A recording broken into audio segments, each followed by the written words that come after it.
natay pangutan-on kay dito sa Cebu ba? Sa Cebu, oh. Grabe po ning mga ginikanan dong irin oy. Itong bagong himugso nga bata ba 22 pa kaadlaw. Tinuod yun to lang, igibaligya dahil para makapalit siya shabu. Tinuod siguro kay girikot man niya ang nagsumbong pod ang ihapong ilang minor nga anak. Actually, live-in partner ni sila. Grabe, ginikanan na po ni... Gibaligya nila mga kasamang ilang kaugalingong anak nga 22 kaadlaw pa. Bago na yung sus, ginoo ko itaon. Pilay baligya. 30 mil na lang dong irin. Ay. Kay unsa himuon dong irin? Unsaon kwarta? Ipalit og shabu. Grabe nga mga naunsa naman ng mga tao ron.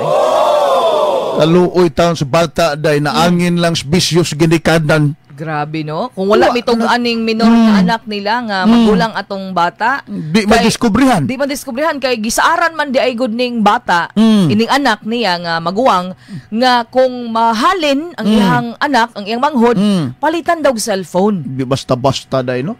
Grabe no ang mga ginikanan no. Kulba na kayo ron dong iri. Basta-basta po day. Oy, grabe. Tungod lang sa shabu, tungod sa droga. Tungod sa droga day. Mga kasama gibaligya niya. Naman day ni middleman day ay sila. Naaday ko anday na ay ka na bitawng sa tawag ani broker. Naaday di ang anak kay mas dako pag nakuha ang middleman 57,000 ilaha 30,000 ra. So butang atog mga dulan sa 100,000 siguro baligya sa 22 days old nga bata mga kasama. Saman tao inasuod sa kinikanan. Pili anak na ito nila day? Duha ra sila rin kay kaning kuan man maguwang ang isulti. Oo nga. Dispose sa ginikanan ang kadto bagya kasamang ilang anak.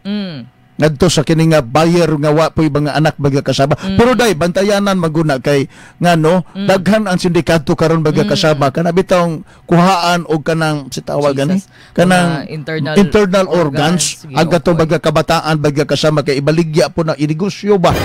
Kaya na may mga pasyente karon bagya kasama nga nagkinahanglan og transplant. Unya diha ni ana nga pamaagi day may cell. Okay? Makakuha sila og kana bitong mga parties lawas tao una ibalhin ngadto sa nagbasakiton nga kaya baga kasama mubayad sa mga klaseng ini nga mga medical procedure day by cell kaluoy taon baga kasama og tinuod baga kasama nguni ana ang dangatan sa bata paita no. Labi no ikaw ginikanan magid ta pero grabe no di nako halos ma-imagine nga yani ang effect sa droga. Luoy ang manghod. Actually luoy ang kaning nabilin nga bata kay ang ihamang ginikanan na priso man. Pastilan. Unya siya kinsa may ubantay ani in town. Ang cellphone nga gipalit. Wala palit kay nadakpan naman. So sa taon ning bataan ni kasampataw aning gidangatan aning taon pagka kasama gidikadan.